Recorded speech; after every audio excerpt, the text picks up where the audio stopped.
Halo teman-teman, kembali lagi di Ngobrol Bareng. Nah, di sini tempatnya ngobrol seru, asik dan juga berbobot. Bareng aku, Hesa, yang akan menemani kalian semua di obrolan kali ini. Nah, hari ini aku punya topik yang cukup menarik dan relate untuk kita bahas ya. Dan bisa juga nih menjadi turning point buat mahasiswa di luar sana. Nah, pasti kalian penasaran kan apa itu topiknya teman-teman. Nah, di sini topiknya kita akan bahas seputar MAPRES atau mahasiswa berprestasi. Di sini ada yang tahu nggak teman-teman MAPRES itu apa? Kalaupun ada yang tahu, apa sih yang terlintas di pikiran kalian tentang MAPRES? Apakah MAPRES itu orang yang nilainya IPK-nya sempurna atau emang orang yang aktif ikut lomba atau menangi penghargaan? Ya itu benar sih, tapi ternyata prestasi itu nggak cuma dari itu aja teman-teman. Apalagi di zaman sekarang nih, banyak banget kan bentuknya prestasi itu yang bisa kita cari gitu kan. Oke, jadi di episode kali ini juga kita punya bintang tamu atau narasumber yang dia ini menjadi mahasiswa berprestasi di suatu universitas. Tanpa berlama-lama langsung aja kita panggilin narasumber kita kali ini biar kita ini tahu perjalanan hidupnya dan kita ini bisa tanya-tanya gitu ya, biar kita ini tahu nih kalau kita ini sebenarnya udah ketinggalan ya, nggak cuma di kampus aja tapi di dunia nyata teman-teman. Yuk kita panggilkan, ini dia narasumber kita, Kak Kire. Hai, halo. Halo Kak Kire, gimana kabarnya nih? Puji Tuhan, baik. Hesa gimana kabarnya? Oh baik dong, tentu aja. Oke, boleh kalian nih perkenalkan diri dulu gitu, biar teman-teman di rumah nih tahu gitu. Oke, halo Hesa dan juga teman-teman. Perkenalkan, nama aku Kire Ellison Sinta Carolina Tampu Bolon. Aku mahasiswa dari Universitas Gunadarma, semester 8 dari kelas 4 EMA 01. Wah, keren banget. Oke, makasih buat perkenalannya Kak Kire ini. Ya. Aku dengar-dengar Kak Kire ini penerima mahasiswa berprestasi ya? Mahasiswa berprestasi. Betul. Jadi untuk Hesa dan juga teman-teman, puji Tuhan aku mendapatkan dalam kategori mahasiswa berprestasi, di mana memang dalam hal itu kita mendapatkan sertifikat dan juga dana beasiswa bantuan, seperti itu. Wah, keren sih. Boleh kalian nih diceritain nih bagaimana Kak Kira ini bisa menjadi mahasiswa berprestasi di kampus kakak? Oke. Ya. Sebenarnya di awal sekali waktu aku semester 1, itu tuh ada postingan di Instagramnya Vkom tentang mahasiswa berprestasi. Sebenarnya aku tidak tahu menahu tentang hal itu, tapi ada satu keinginan bahwa wah seru ya ketika kita pencapaian nilai kita diapresiasi oleh universitas. Sebenarnya belum terlalu banyak menggali informasi hingga suatu saat dapat informasi kalau itu akan diterima di semester 4 jika memang masuk dalam kategori kriteria mahasiswa berprestasi. Nah, setelah memasuki semester 4 belum ada kabar, saya nilai sudah keluar nih di semester 4, oh belum ada kabar juga, oh mungkin nggak dapet kali ya, atau mungkin memang tidak ada gitu. Tapi saat di semester 5 ada pengumuman gitu, pengumuman bahwa selamat Anda terpilih menjadi calon penerima beasiswa mahasiswa berprestasi gitu. Klik sini untuk bergabung dalam grup. Lalu di grup itu disampaikan bahwa ternyata yang bergabung di dalam grup itu adalah mahasiswa-mahasiswa yang memiliki dan sesuai dengan kriteria mahasiswa berprestasi. Yaitu yang pertama adalah tidak melakukan pengulangan nilai, tidak mendapatkan nilai E dan tidak melakukan pengulangan mata kuliah, lalu tidak juga melakukan pengulangan PI, sehingga semuanya itu berjalan dengan baik. Nah, puji syukur kayak, wah ternyata apa yang aku idam-idamkan nih di semester 1 bisa dapet nih di semester 5 itu posisinya. Akhirnya mengikuti syarat-syarat administrasi, lalu dijelaskan juga tentang mahasiswa berprestasi itu apa dan bagaimana harus menjadi mahasiswa berprestasi itu karena mahasiswa yang memiliki nilai IPK tertinggi di prodi tersebut dalam tingkat tahun ajaran itu, seperti itu. Jadi awalnya tuh kayak nggak tahu kan, terus tiba-tiba di semester 4 juga belum ada kabar, tapi akhirnya di semester 5-nya baru tuh ada gitu kan, kayak gitu. Iya betul, jadi aku pikir semester 4 sudah keluar nilainya, oh belum ada pemberitahuan ya, terus begitu habis itu kayak di semester 5 mau jalan ke semester 6 itu baru ada mulai proses-prosesnya seperti itu. Oke. Berarti untuk menjadi mahasiswa berprestasi itu dimulai dari semester berapa sih nilainya itu dilihatnya? Semester 4. Oh, dari semester 4 ya Untuk berarti. untuk sarjana S1 itu dimulai dari semester 4 sampai dengan semester 7. Seperti itu. Jadi aku menerima dari semester 4. Oke, berarti dari semester 4 tuh udah mulai kelihatan tuh ya nilainya dihitungnya dari situ. Betul, nilainya mulai dilihat dari situ. Keren sih ya. Oh iya Kak, selama menjadi mahasiswa berprestasi di kampus, akhirnya ini fokusnya di akademik kan ya. Ada nggak sih kegiatan lain gitu di luar kampus? Oke. Kita berbicara tentang kegiatan di luar kampus. Sejujurnya, Hesa dan juga teman-teman, aku itu tidak terlalu banyak kegiatannya. Tapi memang dalam sirkus kehidupan aku fokus dalam pendidikan dan juga pelayanan. Aku ambil di dalam pelayanan itu di gereja, itu adalah kegiatan di komisi remaja dan komisi anak, pelayanan anak. Sebenarnya walaupun kegiatan ini jatuhnya dalam keagamaan, tapi ternyata ketika kita melihat lagi tuh ada kok hal-hal yang menurutku bagiku sendiri itu sebagai potensi aku untuk mengembangkan ilmu yang aku dapatkan. Misalnya kayak gini, komisi pelayanan anak itu audiensnya adalah anak-anak. Aku belajar kita sebagai anak ilmu komunikasi, kita belajar gimana kita berkomunikasi, bagaimana komunikan dan komunikator itu punya kesamaan pikiran, dan hal itu ternyata sulit diterapin di anak-anak gitu. Aku dapat tantangan bahwa ternyata tidak hanya bagaimana kita berbicara dengan lawan bicara yang usia dengan kita, se-background dengan kita, tapi anak-anak nih gitu, ada challenge-nya, ada tantangan tersendiri. So aku ngerasa kayak, wah ini menjadi suatu lahan untuk bisa aku kembangin soft skill aku gitu. Bagaimana kita berkomunikasi. Misalnya kayak anak-anak itu, bagaimana kita bisa melakukan pemilihan diksi, yang artinya anak-anak itu bisa mengerti apa yang kita sampaikan. Mimik muka kita kayak, halo adik-adik, gitu. Harus ada pembawaannya. Dan hal itu ternyata cukup baik sekali ketika teorinya kita dapat nih di perkuliahan gitu, bisa kita terapin di realita kehidupan dengan audiens anak-anak. Jadi menurut aku, kegiatan yang aku lakukan di samping akademik yaitu masuk ke dalam fokus ke dalam pelayanan gitu. Selain bisa melayani Tuhan, tapi juga bisa melayani sesama dalam hal membagikan ilmu yang aku dapat. Contoh lainnya, beberapa semester ini kan kita fokus LSP gitu ya, ada kayak tentang belajar fotografi. Nah, aku coba terapin juga, coba ajak ke remaja, ini versi yang remajanya. Gimana yuk kita coba mau coba fotografi itu kan ada 3 angle, ada A level gitu kan, ada low, ada high gitu. Nah, jadi bagaimana kita bisa berbagi ilmu, kayak sebenarnya ini tuh ilmu yang mungkin teman-teman remaja sendiri sudah terbiasa dengan kameranya, tapi ketika kita kasih teorinya nih, ada teori tentang kamera, teori tentang pengambilan perspektif gambar, oh mereka jadi lebih, oh ternyata apa yang kita lakukan itu lebih tergambar ya, lebih terstruktur ya Kak gitu. Jadi aku senang berbagi dan aku merasa apa yang aku lakukan itu adalah sebagai penerapan dari materi-materi yang sudah aku dapat di bangku perkuliahan. Jadi aku ngerasa bisa berbagi gitu untuk orang lain. Jadi Seperti itu Esa. Oke, jadi nggak sia-sia gitu ya ilmu yang kita dapatkan di perkuliahan bisa diterapkan gitu ya, apalagi di kegiatan yang berhubungan agama gitu kan ya. Oke.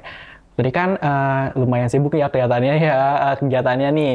Terus bagaimana sih cara mengatur gitu ya waktu antara akademik ya serta kegiatan di luar gitu kan? Pasti kan padat, sama-sama padat kan kuliah sama kegiatan di luar. Itu gimana tuh cara ngebagi waktunya? Oke, kalau dibilang cara ngebagi waktu, sampai sekarang pun aku masih belajar. Ya, aku masih belajar. Tapi mungkin ada beberapa hal atau yang aku terapin dan itu bekerja di pada aku gitu. Pertama adalah skala prioritas. Aku akan menargetkan semua yang harus aku lakukan selama seminggu itu. Selama seminggu aku harus targetkan apa sih yang harus aku lakukan, apakah tugas, ataukah ada janji, atau ada hal yang harus aku kerjakan, aku sudah taruh itu selama 1 minggu. Dan aku bikin skala prioritas. Kadang banget nih sebagai manusia, aku tuh kadang kayak, oh ya nih Mas ini nanti dulu deh, aku masih mau leha-leha gitu. Yeah. Nah, hal itulah yang intinya akan sejujurnya mengganggu flow kerja kita gitu. Tapi kalau sudah kayak begitu, aku akan bikin, oh ya udah skala prioritasnya mana, artinya deadline-nya udah lebih deket mana, atau skala prioritas aku di mana gitu. Jadi aku akan lebih mendahulukan yang paling pertama gitu. Nanti selanjutnya bisa disesuaikan. Jadi kalau ditanya gimana sih caranya membagi waktu gitu, ya membagi waktu pertama aku akan buat dulu apa aja yang harus aku kerjakan, terus aku menggunakan skala prioritas dan memastikan semuanya itu berjalan sempurna gitu, berusaha untuk berjalan sempurna. Oke, jadi Kak Kira ini udah tahu nih apa itu hal yang harus diprioritasin dan yang ini. Jadi tahulah apa yang harus dikerjain duluan gitu ya. Betul sekali. Kurang lebih seperti itu teman-teman. Iya. Oke, ada nggak sih strategi khusus nih dalam belajar untuk menjadi mahasiswa berprestasi? Siapa tahu penonton di rumah juga pengen tahu kan nih biar bisa terinspirasi gitu. Oke, sebenarnya ketika mendengar mahasiswa berprestasi, sebenarnya intro di awal, wah serasa pintar sekali, atau misalnya ada banyak pengalaman dan lain sebagainya. Aku merasa mungkin aku belum sampai pada tahap itu gitu. Mahasiswa berprestasi dalam pandanganku adalah ketika kita benar-benar menjalani kehidupan perkuliahan itu dengan sebaik-baiknya. Kalau ditanya gimana sih tipsnya gitu kan, intinya bisa nyampe ke tahap itu, ini konsisten. Puji Tuhan aku selalu diberikan kesempatan untuk hadir dalam setiap pertemuan kelas. Itu adalah suatu bentuk komitmen untuk diriku sendiri ketika aku mau menaruh waktuku dan fokusku penuh untuk pelajaran gitu.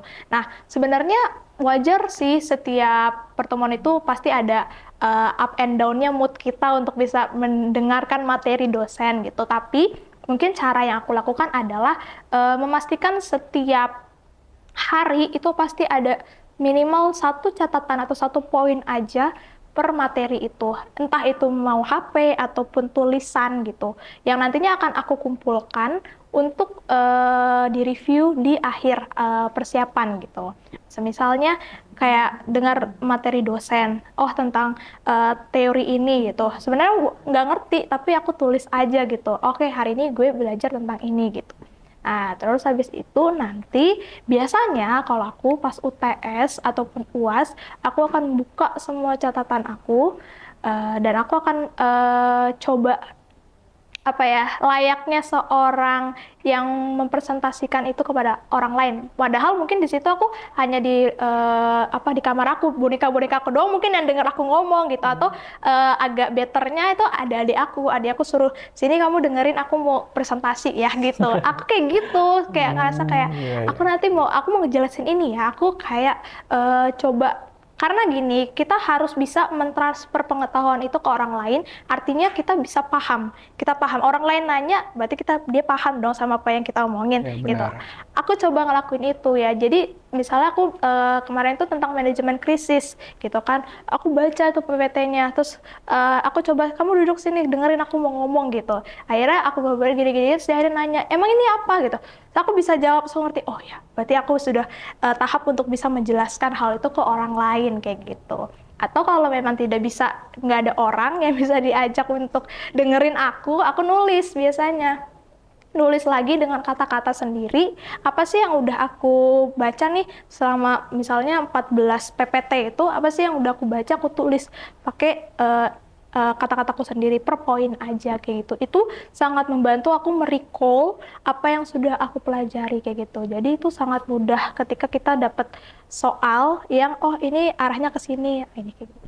Oke, nah teman-teman di rumah gimana? Udah paham belum? Udah nangkep kan apa yang dijelasin sama Kak Kire gitu? Intinya apa teman-teman? Ya harus konsisten. Konsisten, ya, bener, betul. Kan?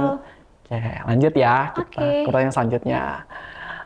Lalu selama menjadi mahasiswa berprestasi itu pernah nggak sih ngerasa kayak stuck atau kehilangan motivasi itu? Karena kan kecapean, apalagi Kak Kire juga punya kegiatan di luar akademik gitu kan, padat ya, pasti ngerasa kayak capek gitu ya, ini jadi belajar terus mungkin gitu. Enggak belajar tuh, oke.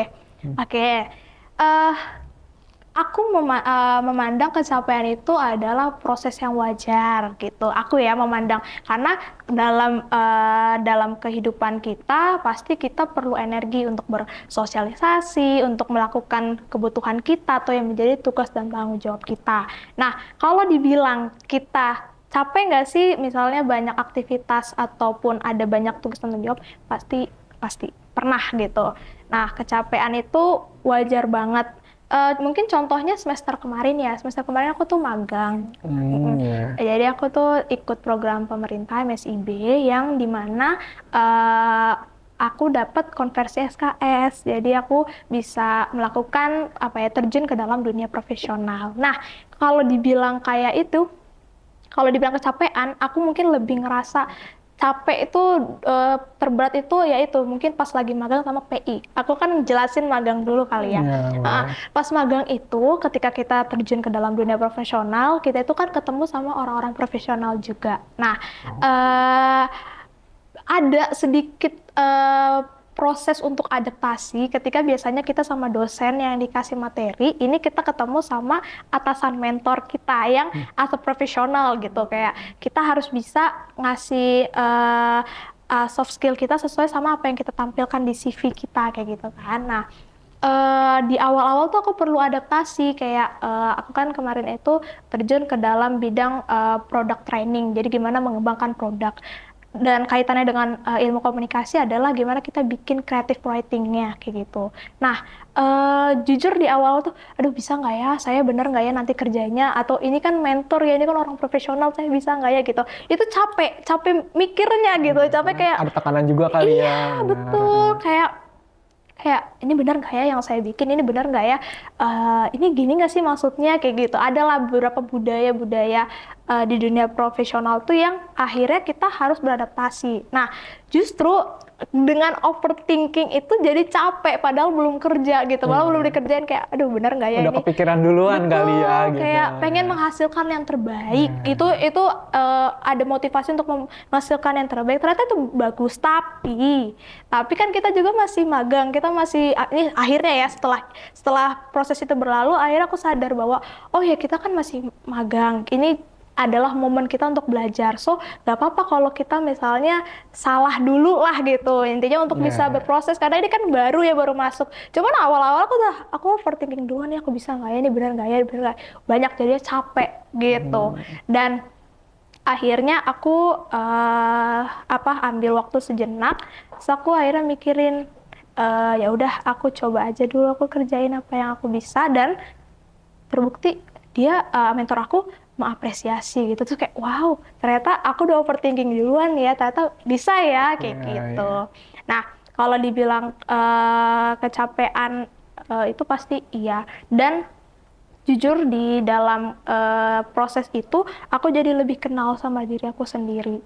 Kayak misalnya nih aku kenal, oh iya ternyata dalam perjalanannya ketika aku dikasih challenge ini, aku kayak agak tiba-tiba stres gitu. Aku jadi lebih kenal gitu, kok dikasih ini langsung overthinking ya, dikasih ini langsung. Jadi oh aku bisa memperbaiki kelemahan aku untuk bisa oh ya udah go ahead aja sama apa yang kita bisa gitu. Dan akhirnya kita bisa melaluinya gitu. Itu pun terjadi di PI gitu ya, waktu di awal-awal. Mungkin Yesus sekarang lagi ngerjain PI ya. Iya benar.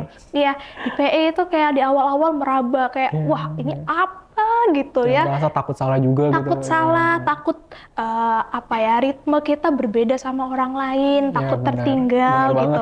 Ya kan? Kayak wah ini tuh apa ya, dosen pembimbing itu apa ya? Masa apa tapi gimana ya? Bingung sih. Terlalu banyak konsep baru yang akhirnya kita sendiri jadinya kalau aku ya lebih ke arah pemikiran kayak gitu. Terus tapi akhirnya dilakuin aja, dijalanin aja, akhirnya bisa kan kayak gitu. Nah, jadi teman-teman sebenarnya yang bikin kita capek ini ya tadi ya karena pikiran ya kan, bener iya. Kita terlalu mikirin hal-hal yang belum terjadi gitu. Kita harus jalanin dulu lah intinya kayak gitu. Oke, terima kasih buat jawaban yang diberikan oleh Kak Kire nih ya. Semoga bermanfaat juga buat teman-teman di rumah. Nah, kita kan tadi udah seru-seru ngobrol nih ya bareng Kak Kire. Sekarang kita akan masuk ke sesi game yang akan dipandu oleh Iqbal, teman aku. Yeay. Halo Sobat Ngobar, kali ini kita akan main games nih yang bertemakan berpadi, berpacu pada emoji. Sama Kak Kire. Halo Kak Kire. Hai, halo teman-teman. Gimana nih Kak Kire, udah gak sabar gak nih main game sama aku? Aku semangat banget tapi aku deg-degan sih, parah. Oke, sebelum itu aku bakal bacain clue-nya yaitu peraturan games ini. Mau tahu nggak Kak Kire? Boleh, boleh. Peraturannya itu, aku bakal nampilin emoji yang akan mewakili judul lagu, yaitu judul lagu tersebut. Jadi Kak Kire siap-siap tebak ya. Oke. Oke, gambar pertama, apa ini? Aku tebak mata ke hati. Betul? Yakin nih Kak? Kayaknya sih yakin ya. Kita cek aja ya. Oke. Jawabannya adalah... Betul, mata ke hati. Jadi mungkin karena masih baru-baru ya, masih bisa Oke, ya. kira-kira Kak Kire pernah denger nggak lagu Mata ke Hati ini? Coba Iqbal nyanyiin dong. Mungkin kayak refnya kali dari ref kayak boleh. dari matamu, Oh, I see. matamu. Tahu? Tahu. Oke. Lanjut aja kita ke games kedua nih. Next. Kira-kira Semoga ini bisa. apa ya Kak Kire? Ini kayaknya lagi happening ya. Oh iya. Oh iya, menurutku ini garam dan madu. Bener nggak nih jawabannya ya? Yakin pasti benar. Kita cek aja ya berarti ya. Apa jawabannya? Betul banget! Ternyata Kak Kire suka banget denger lagu diam-diam ya? Enggak juga sih, tapi puji Tuhan lah ya. Oke. Ini adalah Garam dan Madu lagunya yang dinyanyi oleh Temsi dan Teksi dan Naikila. Kira-kira Kak Kire ini suka denger lagunya nggak kira-kira? Aku sejujurnya dia sering masuk ke FYP aja sih, gitu. jadi kalau untuk dengar secara ini enggak ya. Oh gitu, oke nggak apa-apa. Oke. Kita lanjut ke tebak emoji ketiga. Oke, Ini apa nih Kak kira-kira? kursor galaunya kelihatan banget ya. Aduh. 1 bulan kah? 1 bulan? Yakin nih Kak? Yakin? Kita cek bareng-bareng aja ya. 1, 2, 3. Apa nih jawabannya? Wah, bener banget. Makasih lo ya. 1 bulan. Kak Kira ini biasanya dengerinnya tuh sering nggak kira-kira lagu 1 bulan ini? Enggak. Apa sering lewat gitu? Oh, sering lewat sering pastinya. Gitu. Saking terngiang-ngiang kayak lagunya ya.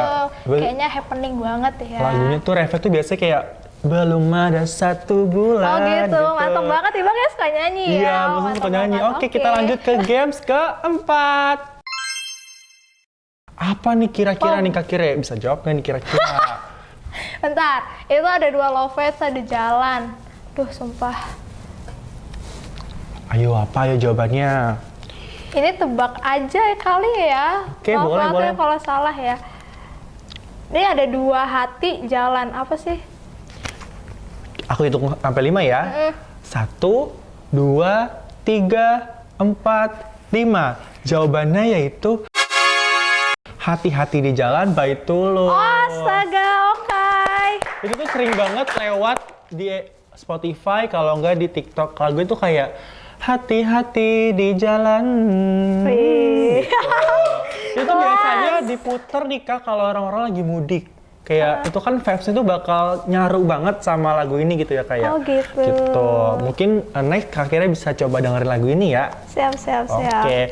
Lanjut ke games berikutnya. Apa nih? Kalau dari penerjemahan aku cuman mata 1. Tapi lagu apa mata 1? Nyerah? Nyerah sih.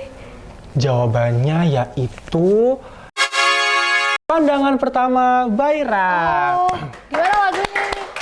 Lagunya gimana ya? Aku juga lupa sih. Aku nggak tahu gue. Pokoknya dia tuh sering banget lewat Spotify dan FYP dan sering banget diulang-ulangin setiap kita kemana-mana tuh pasti ada banget lagu ini Kak. Oke. Gitu. Lanjut lagu ke 6.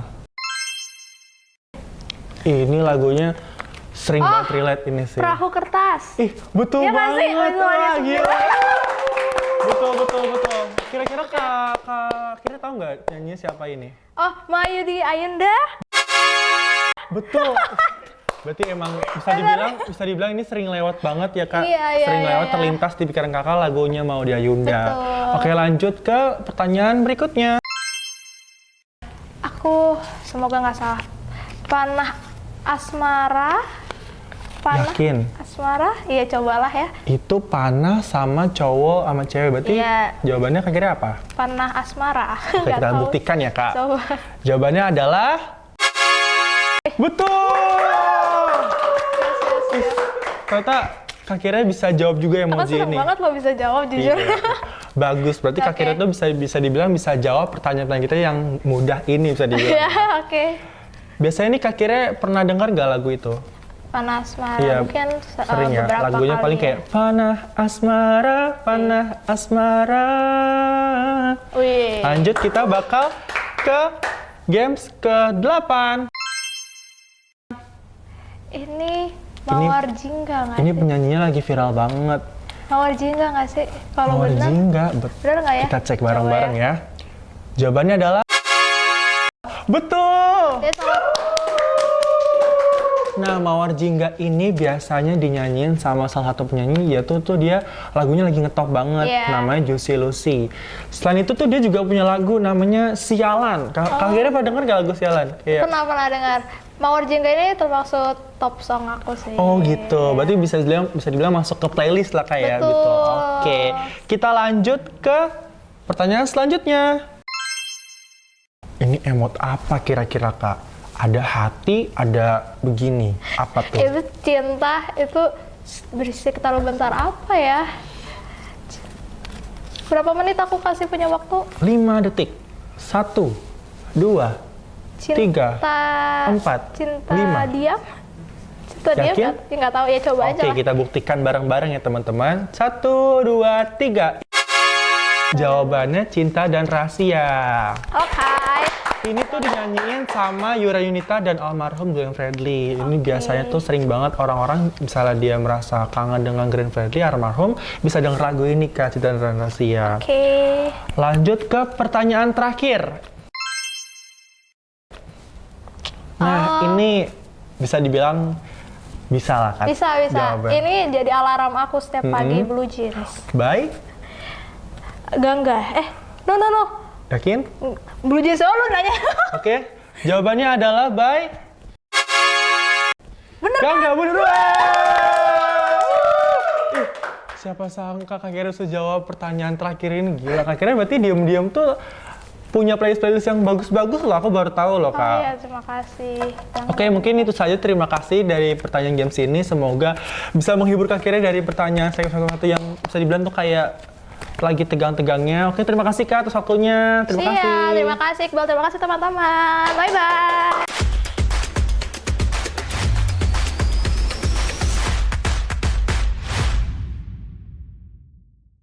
Halo teman-teman, balik lagi di Ngobrol Bareng. Wah, udah nggak kerasa ya, udah mau masuk segmen akhir aja nih. Tadi kan kita udah main game. Sekarang kita tanya aja ya, perasaan Kak Kira itu gimana nih tadi abis main game, tebak lagu tuh? Oke. Kreatif sekali ya teman-teman di sini. Terima kasih loh. Aku deg-degan banget awalnya, tapi wow, keren kalian. Terima kasih. Seru kan ya? Nah, sebelum kita tutup, kita tanya dulu yuk kesan dan pesan untuk dari Kak Kira untuk teman-teman nih yang mungkin lagi berjuang sama perkuliahannya gitu. Ada nggak Kak pesan dan kesannya? Oke. Untuk teman-teman semua, mungkin pesannya adalah tetap semangat, tetap melakukan tugas dan bagiannya teman-teman, walaupun mungkin kadang kehidupan itu banyak sekali tantangannya, dan ada juga yang membuat kita jadi up and down gitu ya moodnya, tapi nggak apa-apa. Terus aja dilakuin dengan komitmen, dengan usaha, pasti Tuhan yang akan bantu, kayak gitu. Oke, terima kasih nih buat Kak Kira atas kesan dan pesannya nih buat penonton di rumah. Iya, terima kasih. Ya, makasih juga udah nyempatin waktu buat datang ke sini untuk berbagi cerita nih. Gimana sih jadi mahasiswa berprestasi. Siap. Semoga lancar terus dan sukses ke depannya ya, Kak. Amin, amin. Kira. Sukses juga buat Mahesa dan juga teman-teman semua ya. Oke. Untuk teman-teman yang nonton, semoga kalian juga terinspirasi dari cerita hari ini. Semoga hal-hal penting yang disampaikan bisa diterima dan dicerna oleh kalian semua yang nonton. Terima kasih udah menonton dan sampai jumpa di next episode Ngobar. Dadah. Bye-bye.